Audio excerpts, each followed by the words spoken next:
Hey guys, firstly, welcome back to my channel. I hope you are all well. So today, me and Lily got down and dirty and did some serious glam for you guys. If you like this type of content, please like and subscribe to my channel and let's get into it. So I started to prep Lily's skin with the Ren toner. So I just dampened the cotton pads and just gently massaged all over her skin, taking off any dead skin cells and really clarifying the skin ready for moisturizer. I love this part of a consultation. I really get to know my client. I get to know what products that they're using on their skin, any treatments they might be using, so that I can really use products on their skin that work for their skin, so it's really tailored to suit their makeup needs. Lily is currently doing some chemical peels on her skin, but advise me that she is not sensitive or has no allergies to anything at this point. Taking a pea-sized amount of the Lilie cream concentrate, I'm just working it into my hands to make it nice and warm and then applying it to Lily's skin.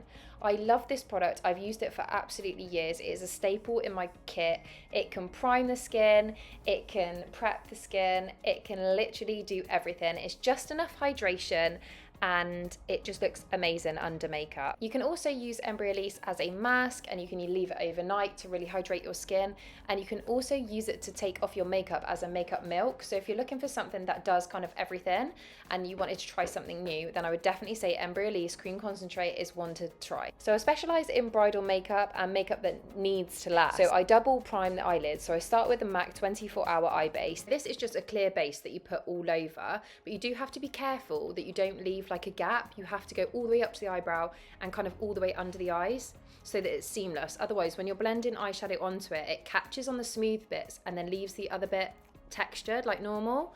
So yeah, that's a key tip with this product. And then the second base that I put across the eyes is the Painterly Paint Pot from MAC. This is just skin toned and just evens out the eyelid. After all this prep is done, I'm then going on and sticking on some under eye cooling patches. This is just for a really luxurious experience and so that it catches any fall from the eyeshadow when I'm doing it, so it leaves less cleanup for me at the end also. I don't know how many times I need to say this, but Master Matt's palette. Yes, that's it, from Mario. So I'm going in with his palette. Going in with the shade M4 to build up this transition colour through the crease of the eye. So I'm just starting using a fluffy brush. This is slightly angled, this brush. I'm not actually quite sure where it was from, but it's the perfect shape to like look into the crease of the eye and just like kind of really feather the product across, so you don't have to work hard to blend. It's just a beautiful brush. And I start by placing the product right into the crease and then I kind of dust it up with an empty brush to kind of feather out the edges. And here I am just duplicating that on the other eye, exactly the same as I did on the first eye, so just so you can see the technique.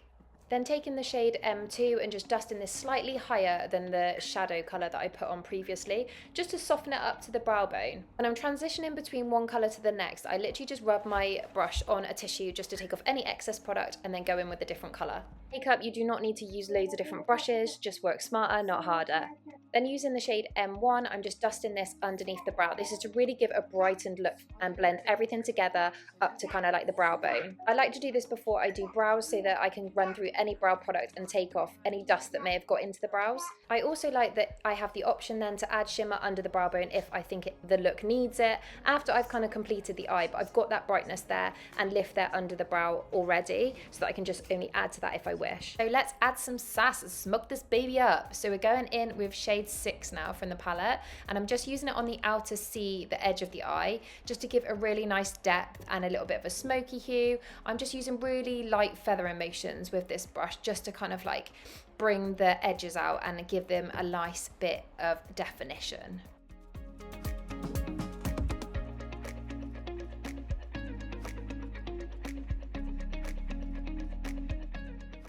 Okay, so I finally treated myself to the Masters Mattes the Neutral eyeshadow palette from Mario, and I am loving it. So here I just dipped into shade 5. It was literally the perfect shade to kind of cool down the eye, add that kind of taupiness to the lid. Okay, so I was finished here with all my powder shadows, so I now reached for my Charlotte Tilbury pot in Amber Gold. What I like about these cream eyeshadow pots is they literally suit anyone. You can also use them over the top of other powders, you can use them underneath, you could wear them just alone.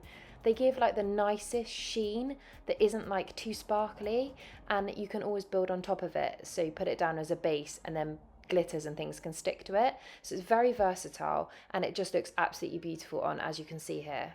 A really long wearing eyeshadow look, I feel like it needs to be done in layers anyway. It's like your base makeup, it all needs to be layer and then set, layer and then set. And this is exactly what I do with eyeshadow. So I lay down a cream and then I pack like a powder on top to give it a real intensity and longevity. I've fallen back in love with my P. Louise palettes. I was using them for so long, then I tried to decant them, and then yeah, it got in a big mess. But I've put all my glitter ones in a little palette and now I just reach for it all the time. So this is actually one called Love from the P. Louise Wedding XL palette.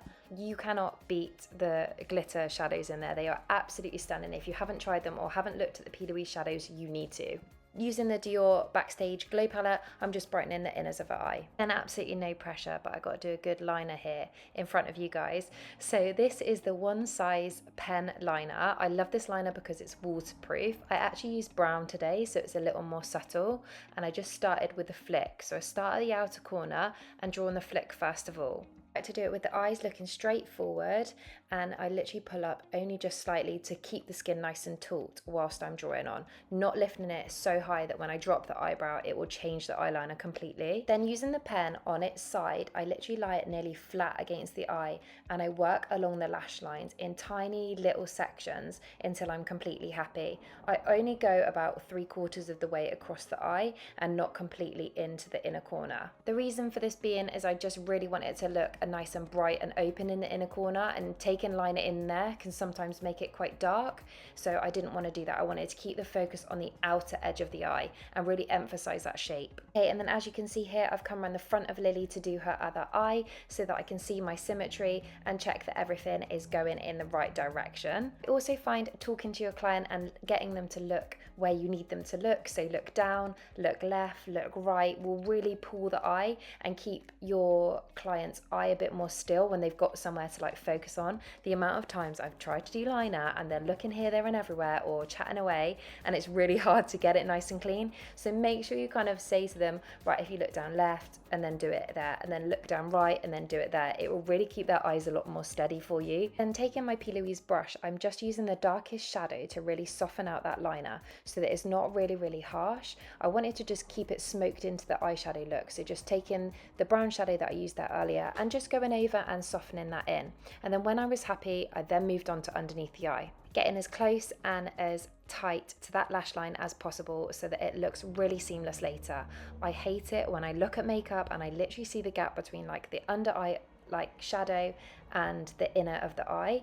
It really like is a bugbear for me. I've done so many makeups and look back on it and been like, damn it, I wish I'd done that a little bit tighter. I really take my time with these steps. These steps are the things that make it look so much better and cleaner and tidier overall. So tight lining the inner eye here, I'm just using the coffee eye pencil from MAC. I'm really tight lining that inner, making sure that when the lashes go on and everything, it's gonna look so nice and so clean. I find also it's really nice to warm up your pencil before you go into the inner of the eye. So I rub it on my hand quite a lot to warm up the nib so that it's not as like, it's a bit more creamy when it goes onto the inner of someone's eye and you're not in there so long. So just do a little bit, pull away, let them blink a couple of times and then go back in and do a little bit more. That way it's a lot more comfortable for your client and they won't blink all the time and make it harder work for yourself also. Okay, once that is really tight lined and I'm happy with how that is looking, I'm then going to take off the under eye cooling patches. And may I just say that is quite neat for me. There's hardly much at all to tidy up, so I'm just going to go in with a wet wipe now and tidy up what I need to, but it's looking quite good so far. Okay, let's get down to business. Let's do some skin. So I actually forgot to tell you what primer I was using earlier. So I actually primed her skin with the e.l.f. Power Grip Primer with niacinamide. I live for that stuff, absolutely love it, rate it so highly. Then went in with a really thin layer of the Charlotte Tilbury Flawless Filter. I think this was shade 4 that I used. This is a Peaches and Cream brush that I'm using. It is a round dome-headed brush. I'll make sure to label the brushes down below so you guys can check them out if you are interested in any of the brushes that I've used today. Can I just say I'm using the Charlotte Tilbury Flawless Filter, but I do highly rate the e.l.f. Halo Glow also. I've been using that so much under makeup at the moment and I'm really enjoying how that's looking. I would say it has slightly more coverage than the Flawless filter, but it kind of depends what you're looking for. If you wanted a super lightweight coverage that was really glowy, I would say the Flawless filter would be plenty. The e.l.f. Halo Glow can actually be more of a foundation, I would say. It's more of a lightweight foundation. Anywho, I'll stop chatting about that. I'm going in with concealer now. So I used a mixture of the Natasha Denona in N5 and Tarte Shape Tape in 12N. The reason for this was just to literally lighten the shade of the N5 a little bit and keep it nice and bright.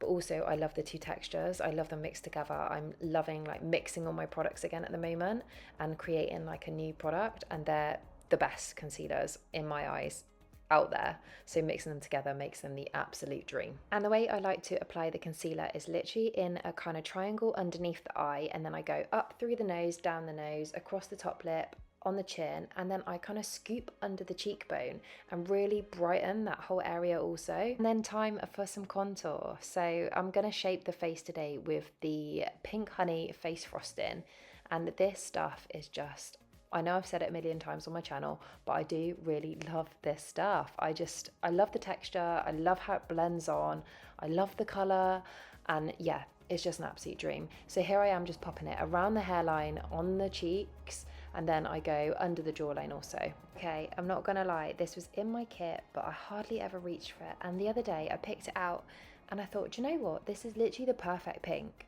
And I started to use it and I have fallen back in love with it. So this is the NARS Orgasm Blusher, and how beautiful is that looking on Lilie's skin? It also has this gorgeous like gold fleck in it that just picks up the light. It's absolutely stunning. So yeah, I have fallen fully back in love with this product. So I'm just getting rid of any creasing that may have happened underneath the eyes. This is very normal with cream products under the eyes. We move and things crease. So what I'm going to do is take away any of this creasing with a little brush, and then I'm going to go in with my puff and just press and set the under eye. So I'm using the Huda powder to set her under eye in Pound Cake. Then I am just going to repeat this on the other eye. The technique I like to use with my setting powder is I take it onto my puff and then I tap it into the palm of my hand so that it sits really nicely onto my puff and I don't have too much product on there. And then I kind of press and roll it into the skin and really just like in tapping motion, kind of like press it to really set the under eye to make sure nothing else moves. I've tried the Huda powders before, you know they are literally one of the best, maybe the best powders out there for setting. They make the skin look absolutely flawless, and then I just run this through the center of the face and sort of anywhere else I want to take off and set a little bit that may move later on. To bronze the skin today, I'm using a mixture of two bronzers. So I'm using a Global Glow from MAC and the Gold Deposit from MAC, and what I like to do is brush across the two to mix the two colours together. One's slightly lighter and one's more of a gold colour, and then I'm just using this around the halo of the head and anywhere I want to add a really nice touch of like a glowy bronziness. What I absolutely love about a mineral powder is just the way they go onto the skin. They blend onto the skin like absolute butter. Just to bring up the blush just a little bit more and add a little bit more of a pink, I've used the Givenchy blush square in N1. And to highlight the skin today, I always use the Dior highlight squares like the palette, but I wanted to try something a little bit different today. So I actually picked up my Hourglass palette, and I hardly reached for this for any of the highlight shades in there, so I thought I'd try this out today. And it has this gorgeous gold, really refined shimmer in, and I've just used that on the highest points of Lilie's skin. Lo and behold, it will not be going amiss from now on. I'll be definitely using that more often. Here I am just popping a little half lash on from Tatti Lashes. Tatti Lashes are my favourite lashes. I love their bridal collection. I use a lot of their lashes for my brides, and this is just a little half lash from them, and it was absolutely stunning. As soon as the lashes go on, it's like bam, the look starts coming together. I love it. It's my favourite part. Yeah. Little tip with any lash application though is always put the lash kind of like on your lash band and kind of try them on before actually going ahead and sticking them on, to make sure they fit your eye nicely and that you don't have to trim them down at all before you apply them, because there's nothing worse than a lash being too long and poking in your eye, or being too long and hanging off the end of your eye. Just popping on a mascara now. This is the Lash Sensational. I actually go between that one and the Sky High mascara in my kit, and I do have the MAC in Extreme Dimension. That's also a really, really good mascara. Professional makeup artist, to be quite honest, the one doesn't really matter. It's more about the formula and it being super long wearing, because on my client, I never double dip my mascara and I always use a clean wand for each eye. Me, those mascaras are incredible and they don't budge, and my clients always say they have a hard job getting them off, which is kind of a good thing, kind of a bad thing. You need an oily makeup remover to break them down, but it's totally what you want to hear for like your wedding day. In the Benefit Precisely My Brow pencil, this is a lovely pencil, a super fine nib, and I'm just working this through Lily's brows. This was actually shade 4, and I'm just going through and drawing her in some brow hairs. She has laminated brows, as you can see, so they already are in place, so I'm just using this to fill them in slightly. Then on to the other brow and making sure they look nice and even. They are sisters, not twins, so they will be as close as possible. Using my trusty Anastasia brow gel, this is just a clear one, just to go through and groom the hairs through. This also takes off any excess product and just makes it look nice and seamless, and just gets rid of any strokes that may be a little bit harsh through the brow.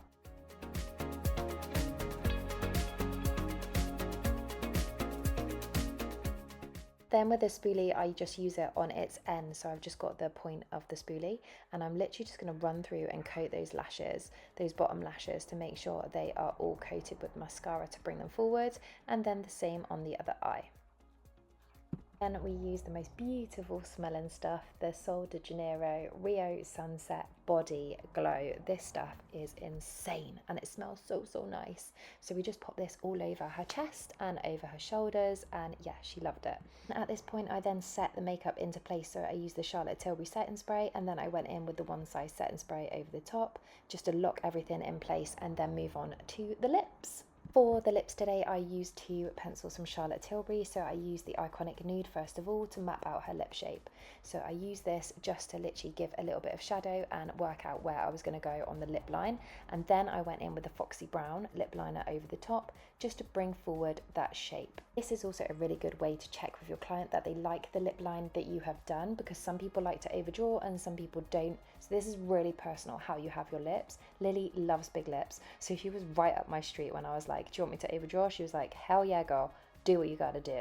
Also really loving this Foxy Brown pencil. I'm just obsessed with it at the moment. It's the most lovely like brown colour, and they last really well on the lips. That's the good thing about the Charlotte Tilbury pencils. Yes, they are slightly more pricey, but they do really last. So here I am just marking out her lip shape. So I start with the top lip, using my pencil just on its side a little bit, really just working in small sections, trying to like mark out that lip shape, just using your pencil to literally just glide by itself into the inner corners, and just using tiny little sections till it all joins up really nicely. The key to a good defined lip is to take your time and look at it precisely, and literally it will all come together when the lip is looking spot on. Not gonna lie, but when Mac said they were discontinuing Yash, I was like, what the? But they've just brought it back, and I bought it straight away in the basket. Thank you very much.